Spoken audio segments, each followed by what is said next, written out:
नमस्कार, पांचजन्य के digital platform पर आपका स्वागत है। देश में तानाशाही है, मोदी सरकार फासिस्ट है।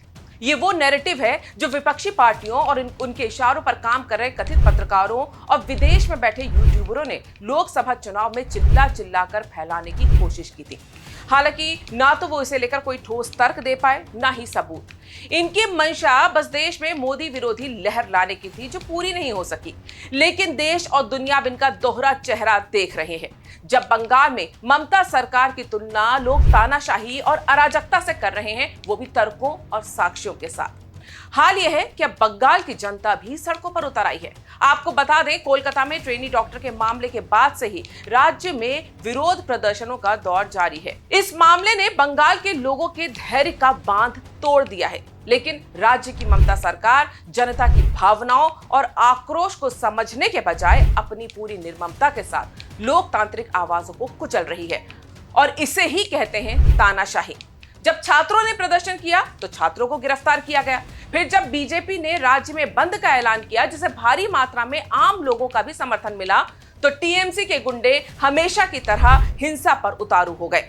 बीजेपी नेता पर फायरिंग की गई, जिसमें ड्राइवर गंभीर रूप से घायल हो गया। लेकिन हैरानी की बात है कि दुनिया भर के मुद्दों पर बोलने वाले विपक्षी नेता बंगाल पर मौन व्रत धारण कर लेते हैं। बीजेपी शासित राज्यों में तानाशाही का झूठा ढोल पीटने वालों को टीएमसी के शासन में बंगाल में राजनीतिक हिंसा, गौ तस्करी, बम बनाने की अवैध फैक्ट्रियां, बांग्लादेशी घुसपैठियों को अवैध शरण और हिंदू त्योहारों पर हमले होते नहीं दिखते। अब तो लोग कहने लगे हैं कि अगर आपको किम जोंग उन सरकार का भारतीय संस्करण देखना है तो आप पश्चिम बंगाल जा सकते हैं, जहां सोशल मीडिया पर मुख्यमंत्री की आलोचना का पोस्ट करने पर कोलकाता पुलिस की धमकी आने लगती है और लोगों को गिरफ्तार किया जाने लगता है। जहां चुने हुए पंचायत प्रतिनिधियों को टीएमसी के डर से बंगाल के बाहर शरण लेनी पड़ती है। आखिर स्वामी विवेकानंद और रविंद्रनाथ टैगोर जैसे महापुरुषों की जन्मस्थली पश्चिम बंगाल में कैसे अराजकता और तानाशाही का शासन चल रहा है, आइए कुछ आंकड़ों से समझते हैं। देश भर में अपराध का डेटा रखने वाली संस्था एनसीआरबी की रिपोर्ट के अनुसार साल 2010 से 2019 के बीच बंगाल में 161 राजनीतिक हत्याएं हुई और बंगाल इस मामले में देश में पहले स्थान पर है। 2018 का पंचायत चुनाव हुआ तो टीएमसी ने पंचायत का चुनाव जीतने के लिए जो खूनी खेल पूरे राज्य में खेला था, उसे कोई नहीं भूल सकता। इस चुनाव के दौरान राज्य में 23 लोगों की हत्या कर दी गई और हजारों लोगों ने टीएमसी के गुंडों के डर से पड़ोसी राज्य झारखंड और असम में शरण ली थी। 203 जिला परिषद सीटें, 3059 पंचायत समिति सीटें और 16,814 ग्राम पंचायत यानी कि 33% सीटों पर टीएमसी वाले निर्विरोध जीत गए थे, क्योंकि वहां किसी को चुनाव में खड़े ही नहीं होने दिया गया। साल 2019 के लोकसभा चुनावों में बीजेपी को जीत ना मिले, इसके लिए ममता बनर्जी ने अपने सभी गुंडों को काम पर लगाया। तानाशाही की पराकाष्ठा ही पार कर दी गई। लोकसभा चुनाव के दौरान राज्य में हिंसा की 693 घटनाएं हुई, जिनमें 11 लोगों की जान गई।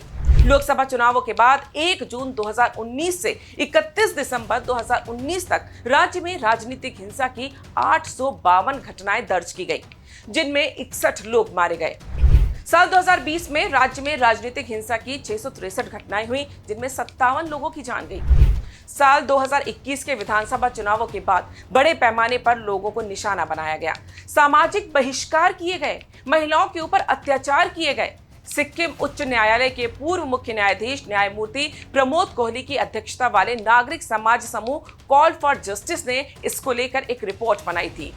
उसमें लिखा था कि 2021 के विधानसभा चुनाव के बाद बंगाल में 15,000 राजनीतिक हिंसा की घटनाएं हुई, 25 लोगों की जान गई, 7,000 महिलाओं को प्रताड़ित किया गया। साल 2023 के पंचायत चुनाव के दौरान हुई हिंसा में 50 से ज्यादा लोगों की जान गई।